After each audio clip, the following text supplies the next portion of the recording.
Aujourd'hui, la vidéo que je vais vous présenter est à l'initiative de la directrice des Secrets de Loli qui a animé une table ronde sur le marché du cheveu frisé.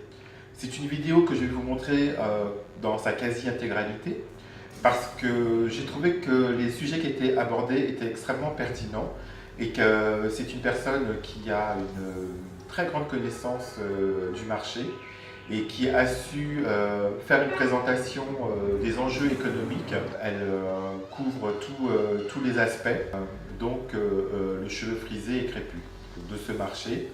Le seul petit bémol, j'aurais envie de dire peut-être, le positionnement de sa marque, mais je tiens à faire une parenthèse. La présentation qu'elle faisait n'était pas à proprement dit sur sa marque, les Secrets de Loli. Elle a fait une présentation qui était beaucoup plus généraliste et elle a parlé également de sa marque, puisqu'elle l'a créée déjà depuis quelques années, donc cette société, à un public de coiffeurs professionnels qui sont à la recherche de marques exclusives.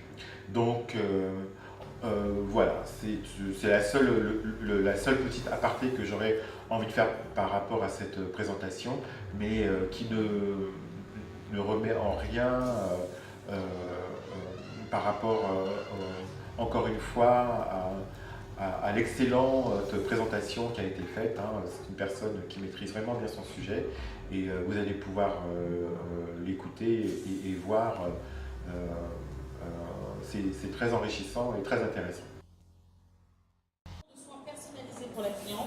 La cliente donc aura tendance à écouter son coiffeur, à utiliser les produits et ensuite à utiliser les produits qu'il va lui recommander. Il faut effectivement adapter selon l'environnement. On ne va pas avoir les mêmes traitements si on est dans un milieu occidental ou un milieu tropical pour son cheveu. Oui, effectivement, et ne serait-ce qu'en ce moment on parle énormément de la pollution. Lorsqu'on est en fort pic de pollution ou en pic effectivement avec la canicule, il faudra aussi conseiller la cliente et adapter ses soins. C'est ce que nous, on a appelé le hair layering, c'est-à-dire que c'est la même chose que pour la peau. On va adapter selon les besoins du cheveu, des produits, selon les zones aussi et la typologie du cheveu. Donc, il y a des leviers de croissance, comme on vous disait, et ces leviers de croissance, c'est bien Mintel, qui a fait une étude, pour le coup, aux États-Unis, nous informe que les consommatrices dites ethniques, parce qu'en France on aime bien dire ethniques, sont très exigeantes au niveau des capillaires, tout autant que pour la peau. Et le marché des capillaires en 2019 sera de 91, le marché global bien sûr, sera de 91 milliards d'euros. Et comme vous pouvez le constater, au niveau du hair care généraliste, il y a une petite baisse. Il est en net recul, effectivement. Alors qu'il y a une nette croissance pour ce qu'on appelle en France l'ethno-cosmétique. Exactement. Donc en fait, on voit bien, moins 4,5% sur le généraliste pour le capillaire et les accessoires, et pour la coloration, le styling et soins, moins 4,4%. Alors que le ethnique, lui, a pris 4,2% et 6,3% avec une forte progression dans le domaine des huiles. Donc là, on voit vraiment que, alors que le marché global ralentit, la demande de produits plus adaptés et personnalisation en fait, de la routine capillaire par la cliente fait que ce sont des grandes consommatrices et plus on répond à leur demande, plus elles achèteront. Donc ces consommatrices deviennent des influenceurs aussi. Donc maintenant, on ne peut plus se dire, voilà, on veut occulter ce marché n'a pas de potentiel, c'est des clientes qui n'ont pas de pouvoir d'achat. C'est faux. C'est une clientèle qui a 9 fois plus de pouvoir d'achat en termes de prestations de services pour les coiffeurs et en termes de capillaire, donc d'utilisation de produits, qu'une cliente caucasienne. Donc en tant que coiffeur, on rate aussi, en ne faisant rien pour cette clientèle, on rate aussi un potentiel client énorme. Donc effectivement, des grandes marques se sont penchées sur le domaine, notamment effectivement le roi du domaine avec L'Oréal. L'Oréal a décidé donc de lancer sa gamme Mizani, qui est une gamme premium. Le grand public avec Garnier a décidé aussi effectivement de rentrer sur le secteur. Le problème en fait de ces groupes, c'est qu'ils partent sur une communication qui est extrêmement généraliste. Donc la cliente qui, elle, a le cheveu bouclé, crépus, frisé, ondulé, ne s'y reconnaît pas. Elle peut éventuellement essayer et tenter d'acheter, mais comme la communication est généraliste, mais que le produit aussi manque au niveau de l'offre, il manque quelque chose dans les compositions, elle ne s'y retrouve pas, et du coup, très vite, elle se retourne de nouveau vers des produits de niche. On a appelé le marketing implicite, c'est-à-dire que les marques, comme vient de vous dire Kelly, tout simplement, font une publicité généraliste sur le cheveu sec, très sec, mais ils ne font pas une publicité. Ils ne ciblent pas, effectivement, en disant pour cheveux crépus, bouclés, frisés. Et donc, du coup, d'autres sont en train de se positionner clairement sur le marché avec une offre potentielle plus globale et universelle pour ce type de cheveux.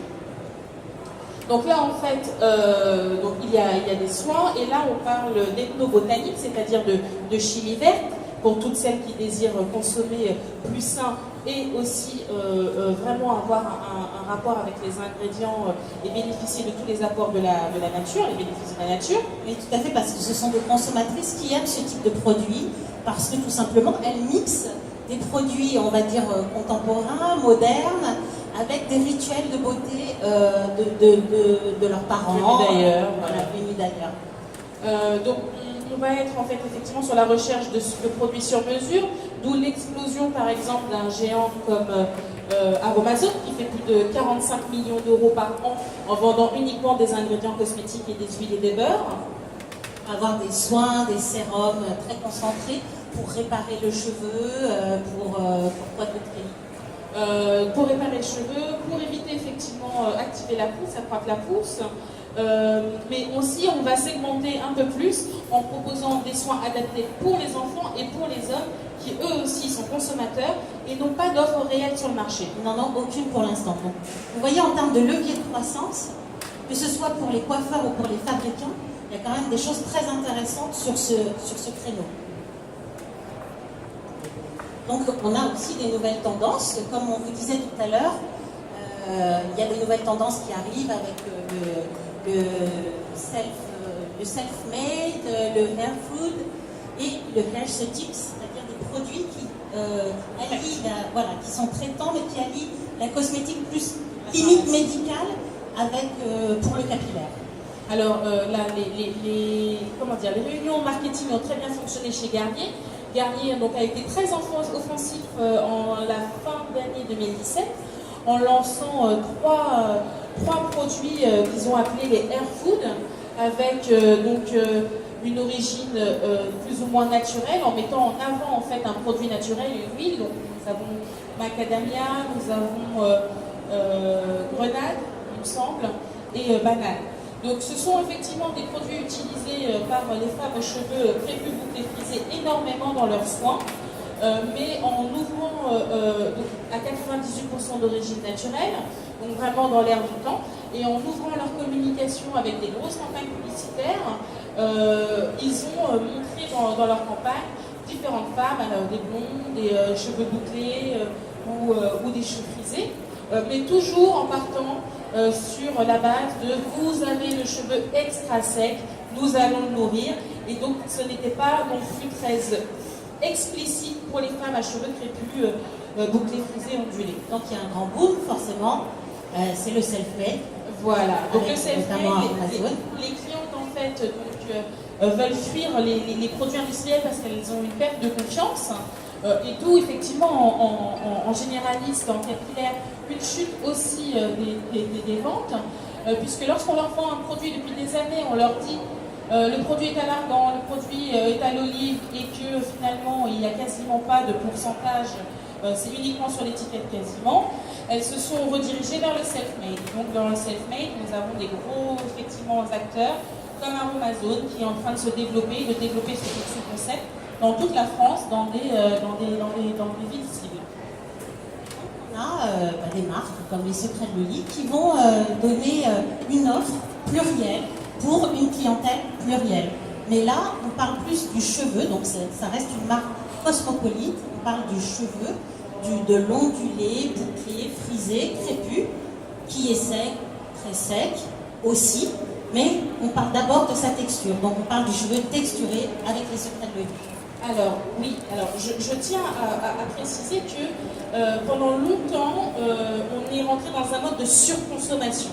Et donc là, les clients et les consommatrices veulent consommer mieux. Et donc chez les secrets de Loli, nous on estime qu'une routine devrait être aussi simple que 1, 2, 3, 4, voire 5. En comparatif avec l'énorme, effectivement, mastodonte du marché, Kerastase, nous on est allé regarder, on s'est dit mais qu'est-ce qu'ils proposent Kerastase? Et lorsque vous allez sur une de leurs nombreuses gammes, comme la gamme nutritive, spécialisée sur le cheveu sec, et jamais encore effectivement spécialisée sur une typologie de cheveux, toujours, voilà, je suis tombée sur 17 produits. 17 produits différents. En tant que coiffeur, comment pouvez-vous donner le bon produit adapté si vous avez le choix entre 17 produits différents? La cliente s'y perd lorsqu'elle revient effectivement chez son coiffeur et le coiffeur lui-même ne peut pas connaître 17 produits de cette gamme alors qu'il en vend d'autres. Donc là, on est sur, et c'est à l'opposé de la consommatrice actuelle qui veut consommer plus sain, plus écologique et qui est une consommatrice en fait qui a tendance à avoir une vie à 400 à l'heure, hyper connectée et qui n'a pas 10 ans pour s'occuper de ses cheveux. Lorsqu'elle veut prendre du temps pour ses cheveux, elle va chez le coiffeur, mais elle veut prendre soin d'elle, elle ne veut pas 17 produits à mettre sur la tête. Donc, nous avons des marques émergentes qui, elles, arrivent en GNS, comme Oui Cosmétique, qui est une marque américaine, qui est certifiée bio-américain, et qui fait une grosse poussée sur le marché, puisqu'elle est notamment rentrée chez Monoprix. La gamme de prix va quand même de 9 à 16 euros. Donc là, c'est de prix très élevés pour du GNS, mais ça part comme des petits pains. Et donc, ces nouveaux codes de consommation pour toutes ces clientes, comme vous pouvez le voir sur la photo, ce sont des clientes plurielles et elles ont des demandes plurielles. Et donc, ces consommatrices qu'on a appris de demain, parce que dans le monde des capillaires ou de la coiffure, nous ne sommes pas encore suffisamment considérés comme des consommateurs à part entière, avec un marché à part entière et une forte potentialité. Elles recherchent avant tout la naturalité.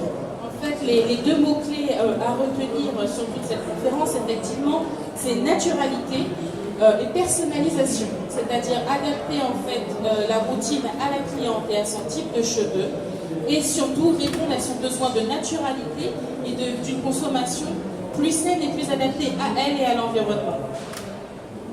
Au-delà de la naturalité, qu'est-ce qu'on peut utiliser comme type de produit, par exemple, pour les secrets de Loli? Qu'est-ce que les secrets de Loli apportent comme, justement, potentiel naturel pour le cheveu? Alors, comme je vous disais au début, les secrets de Loli sont nés de la frustration de ne pas trouver de produits adaptés et le conseil adapté. Donc, le secret de Loli, c'est à la fois vraiment être à l'écoute de ses clients et des besoins des clients. Donc, c'est vraiment s'ouvrir, questionner les clients et noter en fait leurs besoins au quotidien, parce que c'est elles qui sauront quels produits elles ont réellement besoin, ce qui évite d'avoir une gamme de 17 produits. Voilà. Et de l'autre côté, ce besoin de naturalité que j'ai ressenti, on part sur la base qu'à partir du moment où on veut formuler un produit adapté, il faut d'abord vraiment mettre des hauts pourcentages d'actifs dans le produit. Donc on ne peut pas en fait répondre à un besoin avec un produit aux alentours de 3 euros. Les produits de GNS ne seront jamais satisfaisants pour les besoins de ce type de cheveux. Et donc du coup, on va rentrer sur des compositions avec des actifs naturels. Comme quoi par exemple? Alors par exemple, lorsqu'on travaille un lait capillaire, on va être sur du jojoba, du beurre de mangue, de la protéine de jojoba, vraiment à très fort pourcentage, pour que dès la première utilisation, la cliente voit l'effet et ressent effectivement les bénéfices du produit. Est-ce qu'il y a des gestuelles particulières qu'il faut faire avec les secrets de Loli ou un d'autres produits autour de la naturalité pour ce type de cheveux? On recommande déjà d'avoir une routine de lavage qui soit différente d'une routine plus caucasienne, à savoir que au lieu on recommande de se laver les cheveux tous les 7 à 10 jours avec un shampoing, avec un vrai shampoing. Mais entre deux shampoings, on recommande de se laver les cheveux avec de l'après-shampoing. Ça s'appelle la technique du co-wash. Donc il y a toutes des techniques bien particulières pour ce type de cheveux, il faut connaître, des rituels, des gestes de beauté bien particuliers. Et concernant... Le co-wash en fait va permettre de maintenir une boucle définie, un cheveu moins sec entre deux shampoings. Par contre, c'est un cheveu qui lui va avoir besoin au quotidien d'un apport en eau. On recommande donc d'utiliser un vapobook justement de coiffeur avec de l'eau de source pour brumiser ses cheveux comme on brumiserait son visage en période de chaleur. Et concernant cette personnalisation de produits, de rituels, quels sont les soins sur mesure qu'on peut donner par exemple à la jeune fille qui est avec son portable? Alors là, on est sur une boucle qui est plus ou moins définie. On voit bien qu'il y a deux textures sur le cuir chevelu de cette jeune femme. Il y a une coloration qui s'y est perdue aussi peut-être à un moment. Donc là, on est sûr qu'on va avoir un besoin d'hydratation et un besoin de nutrition. Donc là, on va partir sur une routine capillaire qui va être adaptée. Donc tous les 7 jours, un shampoing. Au 3e jour, on va faire un co-wash. Et ensuite, au quotidien, on va brumiser, appliquer un lait hydratant justement pour combattre la casse et continuer à nourrir. Et on va sceller son hydratation avec une huile, par exemple. D'accord, donc c'est la fameuse routine 1, 2, 3, 4 des secrets de l'eau. Voilà, mais c'est aussi la méthode du LOC, c'est-à-dire Leave-in Oil Conditioner, qui est extrêmement utilisée aux États-Unis et qui marche particulièrement bien. Donc on a des rituels ancestraux qui marchent très très bien aujourd'hui. Et je pense qu'ils vont s'amplifier en termes de rituels de beauté capillaire. Et donc, qu'est-ce qu'on peut proposer comme rituel? Qu'est-ce qu'il y a dans tous ces rituels ancestraux qu'on a revisités? Justement, souvent on propose de faire un masque à la cliente, mais là on pourrait lui proposer de faire un pré-pou. C'est-à-dire tout simplement de faire un bain d'huile avant shampoing, qu'on laisserait sous le casque pour pouvoir effectivement permettre aux écailles de s'ouvrir, aux cheveux d'absorber, et ensuite effectivement de passer sur une routine plus standard dans les méthodes de soins du coiffeur. Alors effectivement pour le coiffeur, il se dit c'est une clientèle qui est un petit peu compliquée parce que ça prend du temps, et donc du temps c'est de l'argent. Sauf que en prestation de service, c'est une clientèle qui dépense entre 70 et 120 euros par prestation de service pour une personne, et elle vient tous les 15 jours, 3 semaines chez le coiffeur. Alors, effectivement, quand elle a confiance en son coiffeur, elle aura tendance à y aller au moins une fois par mois. Elle aura, juste pour la prestation de service, entre 70 et 120 euros, et elle les dépensera sans broncher à partir du moment où elle est satisfaite de la prestation. Il n'y aura pas forcément besoin de lui couper les cheveux à chaque fois. Elle viendra vraiment juste pour un rituel de soins. Parfait. Et donc, concernant les pré-poux et tous les nouveaux rituels, notamment les rituels autour des eaux florales, de l'Ayurveda, etc. Qu'est-ce que tu peux nous en dire, Kelly? Alors, effectivement, aujourd'hui, avec ce besoin de naturalité, les clients, plutôt que d'apprécier un masque hyper riche, hyper lourd, qu'on va leur appliquer rapidement au bac, elles vont plutôt effectivement apprécier une personnalisation avec quelque chose de plus tendance, mais surtout de plus naturel. Et donc dans ces cas-là, les rinçages avec des vinaigres de fleurs ou éventuellement des bains à l'eau florale ou autre va particulièrement les intéresser.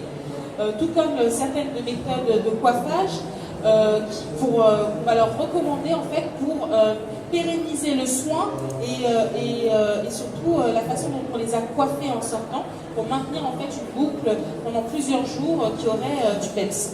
Ça on le voit d'ailleurs, il y a Garnier, le petit Marseillais qui commence justement à intégrer ces rituels ancestraux et les revisiter. Effectivement, avec la naissance de leur gamme à l'argan, à l'olive, ou au beurre de karité ou à l'avocat, voilà. Mais comme je disais tout à l'heure, le prix du produit bloque, c'est-à-dire qu'ils ne peuvent pas mettre des pourcentages très importants, et c'est pour ça que le coiffeur peut lui-même personnaliser ses soins, et c'est ce qu'on va lui recommander dans ces cas-là, c'est de personnaliser les soins en partant d'une base neutre et en y rajoutant éventuellement et en permettant à la cliente de choisir l'huile avec laquelle il voudrait la traiter ou enrichir son soin, ou bien éventuellement le fruit ou un actif particulier. Donc c'est-à-dire que si demain, moi j'ai un coiffeur qui a une base naturelle, sur laquelle, un masque naturel en lequel j'ai confiance, demain il me dit vous avez le choix entre jojoba, macadamia, avocat et amande douce, quelle est l'huile que vous voulez aujourd'hui pour votre rituel de soins? Si moi j'ai le pouvoir de choisir et ensuite on est sur une personnalisation totale, sur mesure, complètement. Du sur mesure, mais surtout sur une originalité. Aujourd'hui c'est jojoba, demain c'est macadamia, et on est effectivement sur, on sort de la routine traditionnelle du coiffeur de quartier traditionnel.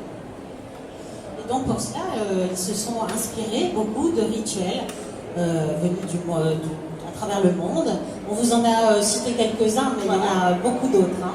On recommande plutôt, puisque pour l'instant ils ne se sont pas encore inspirés, mais dans les axes de développement, la personnalisation du soin, on recommande de s'inspirer de certains rites ancestraux avec certains ingrédients qui vont forcément parler à la cliente méditerranéenne, par exemple avec l'argan ou l'olive, qui vont... Mais pas avec 0,00% voilà, de l'actif. Puisqu'on ajoutera effectivement à la base neutre l'huile ou l'actif qu'on décide de faire choisir à la cliente. Et là, on est vraiment sur la cosmétologie et la personnalisation du soin de demain en offre de services. Donc en termes de rituel, rituel beauté tunisien, c'est quoi le rituel de beauté tunisien? Alors là, on travaille beaucoup avec le rasoul qui va effectivement avoir un effet détox et absorber effectivement les toxines, les impuretés et l'excès de sébum. Au Maroc, on va effectivement plus utiliser l'argan pour ses oméga 6 et la vitamine E. Au Vietnam, on va plus privilégier l'huile de fruits qui fait des merveilles parce qu'elle est satinée et apporte de la brillance en plus de la nutrition sans être trop lourde pour un cheveu plutôt ondulé. Et ensuite, en Colombie, on adore effectivement l'avocat mûr, mais là, ça peut être un peu compliqué chez le coiffeur, donc on privilégiera une huile bio d'avocat. Et donc, le dernier rituel, c'est le rituel du Vietnam, oui, vous en avez parlé déjà, à base de prunes. Est-ce que vous avez des questions sur la multiculturalité? Donc, vous voyez qu'en termes de potentiel pour les coiffeurs, aussi bien que pour les fabricants, ça n'est pas suffisamment utilisé, ça n'est pas suffisamment exploité. Et donc, vous perdez en termes de chiffre d'affaires, parce que peut-être que vous avez des produits d'ailleurs qui correspondent à ce type de cheveux, mais vous ne communiquez pas autour de cela, et où il n'y a pas de gamme correspondante aux attentes de toutes ces clientes plurielles. Je pense qu'on a donné en fait des leviers et des axes en fait de développement si on veut répondre à ce besoin, ne serait-ce qu'intégrer des huiles végétales dans le rituel de soins de la cliente ferait que la cliente aurait tendance effectivement à plus pousser la porte. Comme on a dit, ce sont des clientes hyper connectées, donc aujourd'hui une cliente satisfaite va vous en ramener une dizaine parce qu'il est extrêmement rare d'avoir des coiffeurs qui cherchent à répondre aux besoins de ce type de cheveux. Et en termes de croissance et en termes de popularité, c'est le jour et la nuit. C'est-à-dire qu'aujourd'hui, une cliente vient chez vous, elle a eu un rituel de soins qui lui a plu. Demain, vous recevez 50 emails dans votre boîte pour un rendez-vous. C'est bien vrai. Est-ce que vous avez des questions concernant la multiculturalité et le potentiel en coiffure? Bonjour. D'abord, félicitations pour la présentation. J'ai appris beaucoup de choses aussi. Je suis étudiante depuis quelques années, et la question que je me pose, c'est en termes de distribution. Est-ce que vous comptez aller plus vers des grandes et moyennes surfaces pour que la consommatrice puisse trouver vos produits plus facilement? Alors ça, c'est un vaste sujet, hein. Alors c'est un vaste sujet et je vais essayer d'être brève. Chez les Secrets de Loli, en fait, donc on a commencé dans notre cuisine. Ensuite, j'ai eu donc mon premier laboratoire et maintenant on a industrialisé les formules et la fabrication. Mais il faut savoir que malgré qu'il y ait beaucoup de clientes demandeuses, il n'y a pas forcément de distributeurs ouverts à vendre ces produits. Donc soit les salons, voilà, ça commence à vraiment monter en puissance. Donc nous avons des acteurs audacieux sur le marché comme la boutique du coiffeur qui revend par exemple notre marque, parce que quand ils ont fait le test dans leurs les 5 premières boutiques de la région parisienne, le succès a été immédiat. Et dans ces cas-là, à la fin du mois, les produits étaient présents dans les 120 magasins, puisqu'ils ont vu le potentiel immédiatement. Cependant, il faut parcourir la France et convaincre souvent des hommes d'origine caucasienne qui ont des a priori et des stéréotypes sur ce qu'on voit à la télé concrètement. Les femmes aux cheveux noirs ne s'occupent pas de leurs cheveux, ou portent des perruques, ou portent des rajouts, n'ont pas les moyens de pas les moyens. Ce qui est en fait à l'opposé de la réalité du marché. Puisqu'on dépense 9 fois plus en capillaire, en utilisation de capillaire et en prestation de service qu'une cliente caucasienne. Par mois, je ne vous parle pas dans l'année. Je vous parle par mois. Au niveau du GMS, ce sont des tractations qui peuvent être très très longues. C'est en cours, puisqu'effectivement le marché, les acteurs du marché les plus grands, comme je disais L'Oréal ou autres, ont commencé à rentrer sur le secteur. Et là, ils cherchent des offres alternatives à ces gros laboratoires à proposer aux clients. Et c'est là où les Secrets de Loli aujourd'hui est le seul stand, on est au S44, à représenter effectivement les clients de cheveux gris, plus bouclés, frisés, ondulés. Voilà. Est-ce qu'il y a d'autres questions ?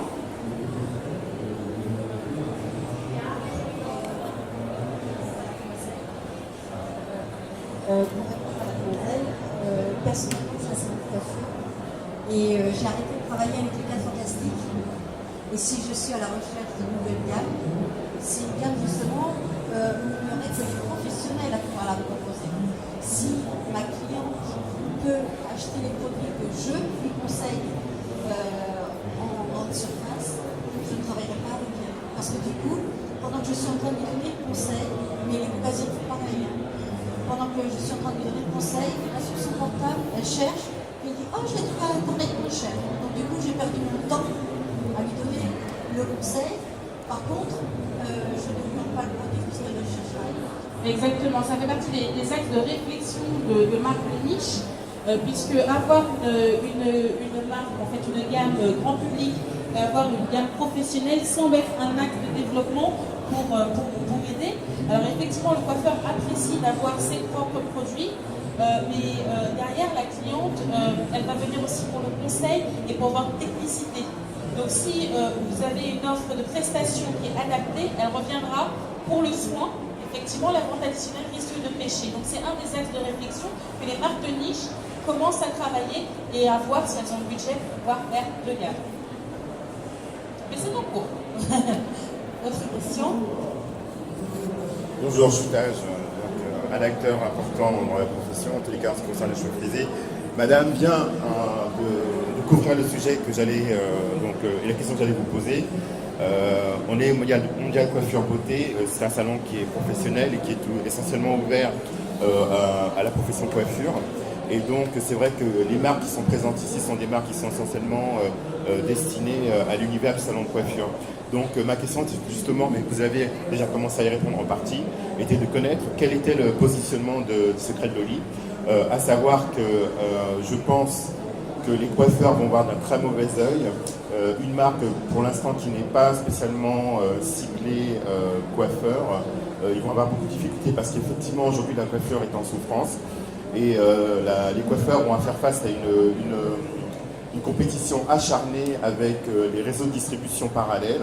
Aujourd'hui, notre métier s'est totalement atomisé. Dans tous les cas, tout ce qui concerne la vente c'est totalement atomisé. Le travail du coiffeur est un travail de prescripteur, qui est un travail quotidien, de longue haleine, qui nécessite énormément d'énergie.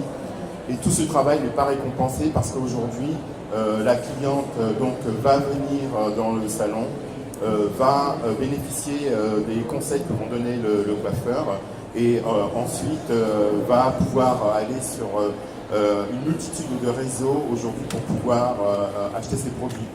Donc la grosse tendance aujourd'hui chez les coiffeurs, c'est de ne sélectionner que des produits exclusivement coiffeurs. Donc ça va être un véritable challenge pour vous, pour justement trouver le bon positionnement. Je vais pas faire que des amis en répondant. Non, mais je préviens à on a l'habitude. Et après, ça sera malheureusement la dernière question parce qu'il y a une autre conférence derrière. À savoir que justement, les femmes aux cheveux bouclés, crépus, ondulés ont déserté les salons de coiffure parce qu'elles n'avaient pas de produits adaptés et parce qu'elles n'avaient pas le conseil adapté. Donc, c'est pas parce que le produit en fait final n'était pas là, c'est vraiment, elles ont perdu confiance en leur coiffeur. Donc, à partir du moment où on va de nouveau renouer la confiance entre la consommatrice et son coiffeur en se disant ok, les produits que je trouve effectivement sont vraiment adaptés et le conseil est vraiment adapté, elles vont revenir. Et moi personnellement et beaucoup d'autres, même si je trouve moins cher entre guillemets sur internet, moi mon moment privilégié avec mon coiffeur tous les mois, j'y reviendrai. J'y reviendrai, et là c'est là où il faut développer la prestation de soins personnalisés pour faire plus d'argent en termes de soins et éventuellement compenser la perte de la vente additionnelle derrière. Mais comme je disais, simplement en disant voilà, vous avez 5 ingrédients, 5 protéines possibles, personnalisation totale, vous pouvez multiplier vos prix par 3, ça va rattraper la vente additionnelle. Mais effectivement, c'est un axe important à réfléchir, de faire une gamme pour les professionnels qui soit effectivement exclusivement trouvable dans vos salons de coiffure. Je suis d'accord. Mais en attendant que les petites marques aient le moyen de se payer une deuxième gamme, il est important de commencer à développer l'offre de soins avec les routines personnalisées. Pas seulement l'offre de soins, c'est communiquer aussi. Parce que cette consommatrice, si elle a abandonné et qu'elle a cherché des réseaux parallèles, le e-commerce par exemple, c'est parce qu'elle n'a pas justement l'offre qui lui était proposée. C'est pour ça. Et qu'elle pense surtout que les coiffeurs ne s'intéressent plus à elle. C'est pour ça qu'elle cherche toutes les autres solutions sur Internet, mais elle pense que le coiffeur ne veut pas d'elle. C'est la quadrature du cercle, je sais. Ouais. C'est quadrature du cercle. On peut continuer à débattre au S44, on a un stand là-bas, S44, donc on aime les débats, donc il n'y a pas de problème. Merci à vous.